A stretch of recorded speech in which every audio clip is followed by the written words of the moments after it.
Hello students, आज के इस वीडियो में हम लोग डिस्कस करेंगे मोनोटोनिसिटी ऑफ ए फंक्शन। ये एक्चुअली में एप्लीकेशन ऑफ डेरिवेटिव का एक पार्ट है।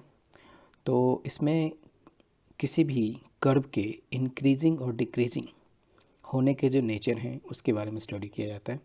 तो सबसे पहले हम एक फंक्शन लेके इसको समझने की कोशिश करते हैं। तो F x equals to suppose कि X square when X is less than equal to 1 and F x equals to 1 when X is greater than 1। तो आप अगर इस फंक्शन को स्केच करेंगे तो आपका ग्राफ कुछ इस तरह से आएगा। ठीक है, तो इसमें आप देख सकते हो कि ये जो ग्राफ है ये y equals to x square का है और ये एक्स स्क्वायर तब तक है जब तक x इक्वल टू 1 है। So when ever x is greater than 1 it becomes 1। So the graph of this function is like this, right? So you can see that when x is belonging minus infinity to 0 it is a decreasing function, and when 0 to 1 it is increasing function, and when greater than 1 it is a constant function. So increasing, decreasing and constant all is here. ठीक है, तो इसमें होता क्या है, monotonicity का मतलब क्या हुआ? मोनोटोनिसिटी का मतलब हुआ या तो फंक्शन इंक्रीजिंग हो या फंक्शन डिक्रीजिंग हो तो वो मोनोटोनिक फंक्शंस कहलाते हैं। ठीक है, तो अभी आप देख सकते हैं कि इसमें मैंने ये लिखा है कि इंक्रीजिंग और decreasing functions are called monotonic functions. ठीक है, या तो इंक्रीजिंग हो या डिक्रीजिंग हो तभी वो मोनोटोनिक फंक्शन कहलाता है। लेकिन ऐसा भी हो सकता है कि किसी इंटरवल में वो इंक्रीजिंग डिक्रीजिंग सभी है, तो ऐसे सिचुएशन में हम कह सकते हैं कि उस पूरे इंटरवल में वो फंक्शन मोनोटोनस नहीं है। ठीक है, तो अभी आप जो देख रहे हैं कि द प्रॉपर्टी ऑफ इंक्रीजिंग और decreasing of a function it is called the monotonicity of a function. तो from the graph it is clear that function is decreasing on minus infinity 0 and increasing 0 to 1, and hence f is monotonic on this interval because in this interval it is decreasing, and monotonic also in this interval because in this interval it is increasing, but not monotonic on minus infinity plus infinity, क्योंकि इस पूरे interval में वो increasing भी है decreasing भी है सब कुछ है ना। तो ऐसे इंटरवल में हम उसको मोनोटोनस नहीं कहेंगे, पर्टिकुलरली उस इंटरवल को मोनोटोनस कहेंगे जिसमें या तो वो इंक्रीजिंग होगा या डिक्रीजिंग होगा। बात समझ रहे ना? ओके, सो अभी मोनोटोनस या मोनोटोनिक फंक्शन होने के जो टेस्ट होते हैं, मतलब हम कैसे समझेंगे किस में इंक्रीजिंग है किस में डिक्रीजिंग है, इस चीज़ को हम लोग फर्स्ट डेरिवेटिव टेस्ट से सॉल्व करते हैं। मतलब एक बार डिफरेंशिएट करके हम लोग पता लगा सकते हैं। तो इसमें ये आपके पास कुछ कॉन्सेप्ट्स हैं कि first derivative test for monotonic functions. इसमें देखिए फर्स्ट वाला जो ग्राफ है ये, इसमें कोई इंक्रीजिंग फंक्शंस को मैंने शो किया है। ठीक है, इसमें एक इंक्रीजिंग फंक्शन शो किया गया है। तो आप देख सकते हैं कि इसमें अगर किसी पर्टिकुलर पॉइंट पर अगर कोई टेंजेंट को स्केच किया जाए तो ये टेंजेंट एक्स एक्सिस के साथ एक एंगल थीटा बनाता है और ये थीटा हमेशा एक्यूट एंगल होगा। ठीक है, तो थीटा एक्यूट एंगल है तो टेन थीटा ऑलवेज पॉजिटिव होगा, क्योंकि एक्यूट एंगल पर टेन थीटा पॉजिटिव होता है। तो टेन थीटा क्या होता है? Tan theta is the slope of tangent, right? So slope of tangent positive हो गया, और स्लोप ऑफ टेंजेंट को ही तो एफ डैश एक्स बोलते हैं ना उस पर्टिकुलर पॉइंट पर। तो एफ डैश एक्स यहाँ पॉजिटिव हो गया। मतलब हम कह सकते हैं कि अगर एफ डैश एक्स पॉजिटिव है at each point when x belonging to a and b, then f x is increasing on close interval a b. ठीक है, मतलब ये हुआ कि अगर आपको इंक्रीजिंग किसी फंक्शन को शो करना है तो आप उसका पहले F dash x find out करें, और अगर एफ डैश एक्स पॉजिटिव आ रहा है तभी हम मानेंगे कि वो फंक्शन इंक्रीजिंग है। इसी तरह से अगर एफ डैश एक्स का वैल्यू नेगेटिव आएगा तभी हम मानेंगे कि वो फंक्शन डिक्रीजिंग है। सेम कॉन्सेप्ट यहाँ भी लगा सकते हैं अपन कि ये कोई फंक्शन था जो डिक्रीज कर रहा है और इसके किसी पर्टिकुलर पॉइंट पर हमने एक टेंजेंट ड्रॉ किया, ये टेंजेंट इस एक्स एक्सिस के साथ ऑब्ट्यूज एंगल बनाया, तो ऑब्ट्यूज एंगल में टेन थीटा का वैल्यू नेगेटिव होता है, इसका मतलब स्लोप नेगेटिव, मतलब एफ डैश एक्स नेगेटिव है। So if f dash x is negative at each point of this then f x decreasing on this interval. ठीक है ना? ओके, ऐसा भी सिचुएशन आ सकता है कि अगर function parallel to x axis है ना, फंक्शन का जो ग्राफ है, तो इस समय जो टेंजेंट होगा इस पर, कोई भी जो टेंजेंट होगा ग्राफ पर वो पैरेलल टू एक्स एक्सिस से जाएगा, है ना। तो स्लोप क्या होगा, जीरो हो जाएगा। तो कोई फंक्शन कांस्टेंट है ना, उसको कैसे फाइंड आउट करेंगे, उसका एफ डैश एक्स निकाल के देखो, अगर वो जीरो आ गया तो मतलब कांस्टेंट फंक्शन है ना। ओके, तो ये सारे कॉन्सेप्ट्स। अच्छा, एक चीज़ और क्लियर कर देते हैं कि आपको जो इंक्रीजिंग डिक्रीजिंग का जो कॉन्सेप्ट है वो कैसे क्लियर होता है। जैसे कोई भी जो आप ग्राफ में मूव करेंगे, जब आप मूव करेंगे लेफ़्ट टू राइट, ठीक है, लेफ़्ट टू राइट मतलब इंक्रीजिंग वैल्यू ऑफ एक्स, आपके ऐसे मूव करने से अगर ग्राफ का हाइट छोटा हो रहा है तो मतलब वो डिक्रीज कर रहा है, और आपको अगर लेफ़्ट से राइट मूव करने पर ग्राफ का जो हाइट है एक्स एक्सिस के साथ अगर वो इंक्रीज कर रहा है तभी मानेंगे कि वो ग्राफ इंक्रीजिंग है। और अगर move left to right move करने से ग्राफ के हाइट में कोई भी फ़र्क नहीं पड़ रहा है, इसका मतलब वो कांस्टेंट फंक्शन है, ठीक है। ऐसे चलिए, तो हम लोग फर्स्ट एग्जांपल से शुरू करते हैं इन चीज़ों को। इसमें एक फर्स्ट क्वेश्चन ये है कि prove that f x equals to x square minus x plus one is neither increasing not decreasing on the interval 0 से 1। तो सबसे पहले देखो, जैसे इंक्रीजिंग डिक्रीजिंग दिखे मस्त एकदम, पहले इसको डिफरेंशिएट करना सीखो। तो फंक्शन दिया हुआ डिफरेंशिएट कर लो। अब देखो, डिफरेंशिएट करने के बाद आप क्या कर सकते हो कि इसका नेचर देखना है, कब इंक्रीजिंग कब डिक्रीजिंग। तो पहले तो आप निकाल लो कि ये एफ एक्स जब जीरो करते तो एक्स का वैल्यू ये हाफ आ रहा है, राइट। इसको जिस समय एफ डैश एक्स का वैल्यू जिस पॉइंट पर जीरो आता है ना, उसको क्रिटिकल पॉइंट्स भी कहते हैं। तो आप देख सकते हो कि ये जो क्रिटिकल पॉइंट था वो हाफ है इसका। तो हाफ के अगर इधर जाओगे तो ये वैल्यू पॉजिटिव आएगा एफ डैश एक्स का। हाफ से कोई वैल्यू ज़्यादा ले लो, ठीक है, तो ये एफ डैश एक्स पॉजिटिव होगा, और हाफ से और जीरो के बीच में कोई वैल्यू ले लो तो ये एफ डैश एक्स निगेटिव हो जाएगा। मतलब इस इंटरवल में ये पॉजिटिव है और इस इंटरवल में ये निगेटिव है। मतलब हम कह सकते हैं कि हाफ से वन के बीच में एफ एक्स इंक्रीजिंग होगा और जीरो से हाफ के बीच में एफ एक्स डिक्रीजिंग होगा, ठीक है। तो अब सोचो कि जीरो से वन के बीच में बोल रहा था, तो जीरो से वन के बीच में ये इंक्रीजिंग डिक्रीजिंग दोनों शो कर रहा है। इसका मतलब हम कह सकते हैं कि ये neither increasing not decreasing on interval this 0 से 1, ठीक है। क्योंकि किसी भी इंटरवल में इंक्रीजिंग है का मतलब हुआ कि उस इंटरवल में हर एक पॉइंट पर वो इंक्रीजिंग होना चाहिए, है ना। कि आधा नहीं, ऐसे नहीं कि आधा में इंक्रीज कर रहा है आधा में डिक्रीज कर रहा है, तो पूरे इंटरवल में हम तो कुछ बोल नहीं सकते ना कि ये इंक्रीजिंग है कि डिक्रीजिंग है, ठीक है। हाँ, ऐसा ज़रूर हो सकता था कि जीरो से हाफ के बीच में ये डिक्रीजिंग है, तो हम कह सकते थे कि जीरो से हाफ के बीच में डिक्रीजिंग है, लेकिन हाफ से वन के बीच में ये इंक्रीजिंग भी है, ठीक है। लेकिन टोटल में वी कांट से कि ये इंक्रीजिंग है कि डिक्रीजिंग है। तो ये प्रूव करना था कि F x is neither increasing not decreasing on 0 से 1। बात समझ में आ रहा है? ओके, सो नेक्स्ट क्वेश्चन,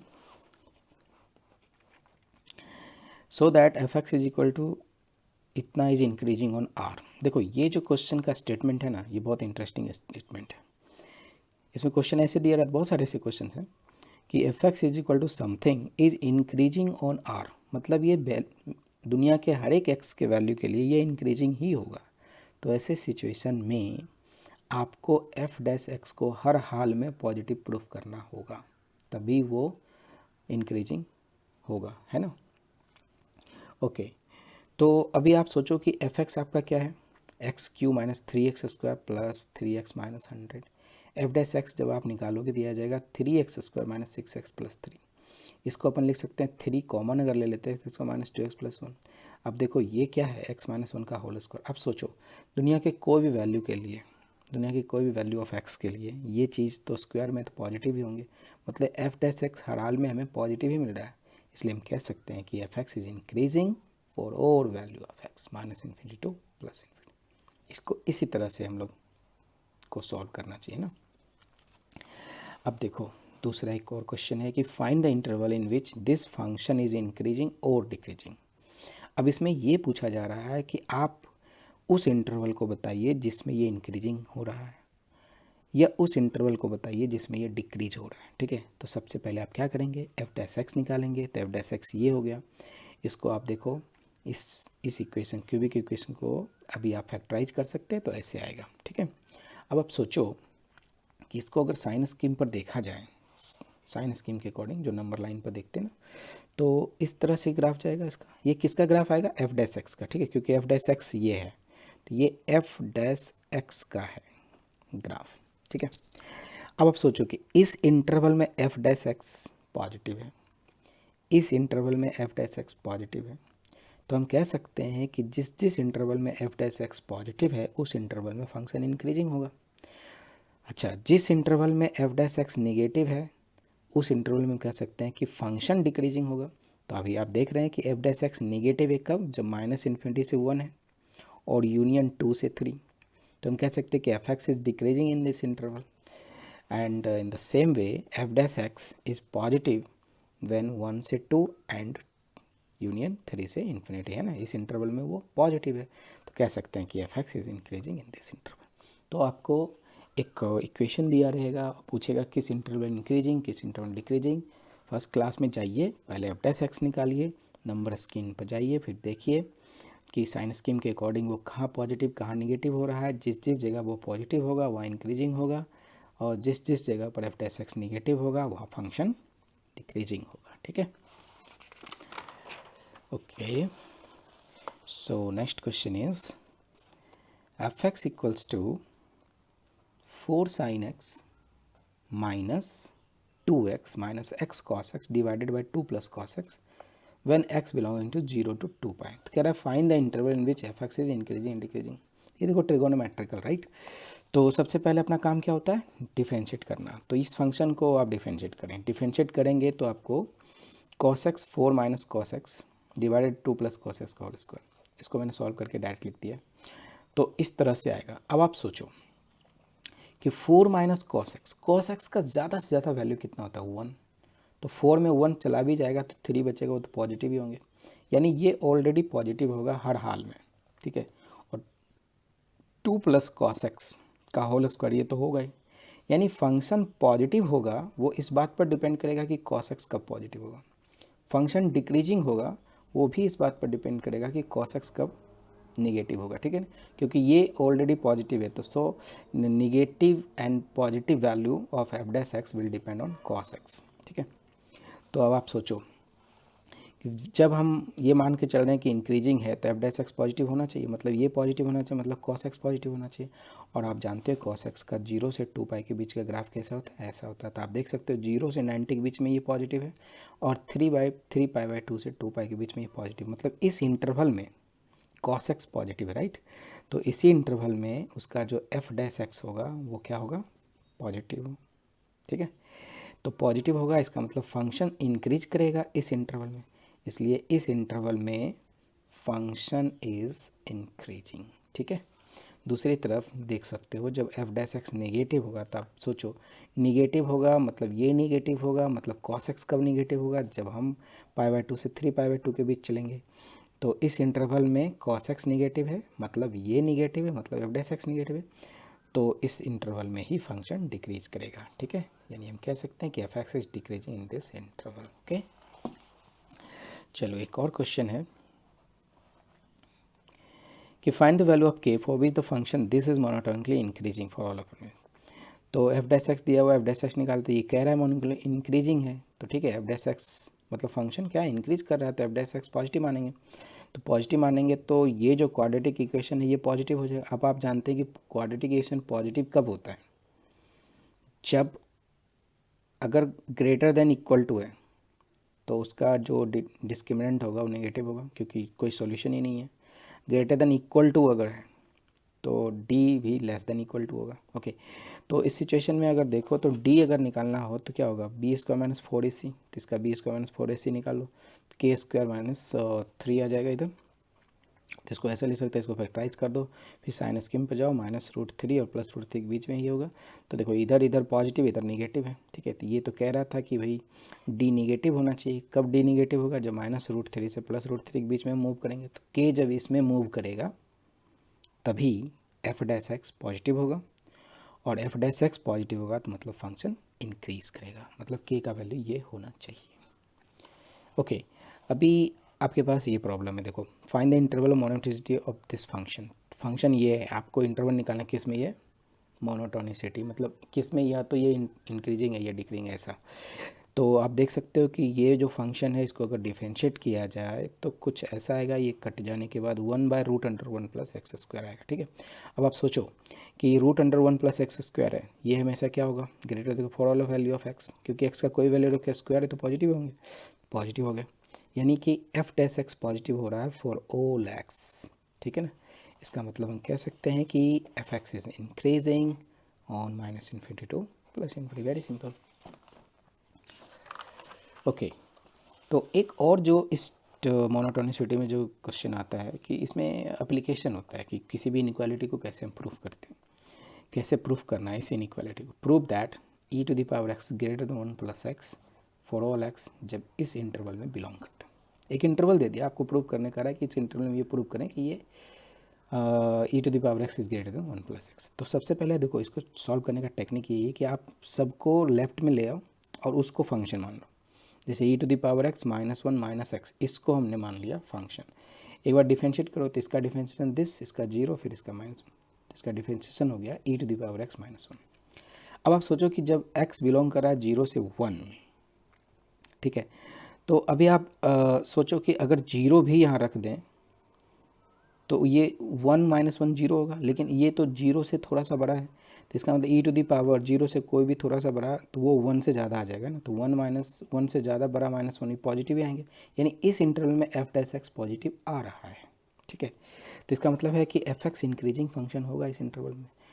तो मतलब ये हो गया कि 0 से 1 के बीच में जब x लाई कर रहा है, 0 से 1 के बीच में, तो फंक्शन कर रहा है इंक्रीज। तो f(0) 0 होगा और f इसके बीच में कोई x लेके देखते, क्योंकि फंक्शन x का है, तो x के बीच में जो होगा वो ये हाइट होगा। तो सोचो अगर कोई फंक्शन इंक्रीज कर रहा है तो इस हाइट से बड़ा ही होगा इस हाइट, ये वाला हाइट, यानी f(0) से बड़ा होगा f(x), यानी f(0) से ग्रेटर होगा f(x). तो f(0) फंक्शन क्या था हमारा, ये था। अगर f(0) रखना हो तो क्या होगा, 0 -1 -0, तो 0, ये दोनों खत्म, ये भी 0, सब 0 आ गया। तो लिख सकते हैं 0 लेस देन e⁻x -1 क्योंकि f(x) का वैल्यू ये है। तो इसको आप ऐसे भी लिख सकते हो e⁻x ग्रेटर देन 1, तो इस दोनों को आप राइट में ले जाइए, तो e⁻x is greater than 1 + x। सो ये प्रूफ हो गया। तो जो भी प्रूफ करने वाला क्वेश्चंस होगा इस तरह का, वो आप ऐसे ही लेके चलना, पहले फंक्शन मान लेना, उसको डिफरेंशिएट कर देना और उस इंटरवल में ये वाला कॉन्सेप्ट लगाना हमेशा, डोमेन के अकॉर्डिंग रेंज का। ठीक है, अब योर टर्न, इसमें से मैंने कुछ प्रॉब्लम्स रखे हैं आपके लिए। Prove that y is equal to 4 sin θ divided by 2 + cos θ minus θ is increasing function in 0 से π/2, ये प्रूफ करना। फिर देखो ये वही टाइप का क्वेश्चन है, tan x/x greater than x sin x for all x जब x बिलोंगिंग टू 0 π/2। सॉल्व करना है e⁻2x x² + 1 is equal to 2x, इसको सॉल्व करना है। और ये क्वेश्चन है कि अगर a + b 4 है, जहाँ a is less then 2 and let gx be a differential function, if g' is positive for all x, real number से बिलोंग कर रहा है x, देन प्रूव दैट 0 से a gx dx प्लस 0 से b gx dx increases as b minus a increases. बहुत अच्छा question है ये, इसको आप लोग ज़रूर करें। एंड नेक्स्ट एक और क्वेश्चन है कि let f(x) be increasing function defined on 0 से infinity and if f of 2a² + a + 1 is greater than f of 3a² - 4a + 1 then find the range of a। Answer ये है। ठीक है, तो आप लोग इसको करें। और ये टॉपिक जो मोनोटोनिसिटी का है, मतलब इंक्रीजिंग डिक्रीजिंग फंक्शन से रिलेटेड, ये बहुत इंपॉर्टेंट है, क्योंकि ये बहुत जगह काम देगा कि कौन सा फंक्शन किस इंटरवल में कैसे इंक्रीज करता है, कैसे डिक्रीज करता है। वो आप ग्राफ को देख के, तो ऐसे ग्राफ को देख के तो लोग बता ही सकते हैं कौन इंक्रीजिंग, लेकिन बिना ग्राफ के अगर इक्वेशंस दिया हो तो कैसे निकालना होता है, वो यही टेक्निक से निकाल लेते हैं ना। सो enjoy and solve the problems what I have given to you, and आपको अच्छा लगे तो आप भी कुछ नए नए मेथड से इसको और सोचिए, है ना। Okay, thank you, bye bye.